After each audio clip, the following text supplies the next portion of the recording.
How to get Spotify Premium for students.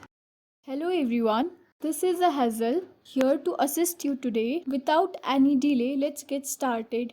First of all, go to the Google Chrome or any browser and log into your Spotify account. After that, tap on your Spotify's profile icon. After that, here it will appear like this and tap on manage your plan. Scroll down and tap on premium student. Tap on get premium, tap on next. After that a form will appear, you have to just fill it and submit it.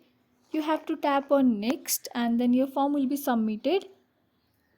And if you don't see a school listed, then you may not be eligible for this discount at this time. And don't forget to renew your subscription after every 12 months. So that's all for now. Thanks for watching. If you guys enjoyed this video, please like, subscribe and hit the bell for the update. That's all for now and I'll catch you in the next one.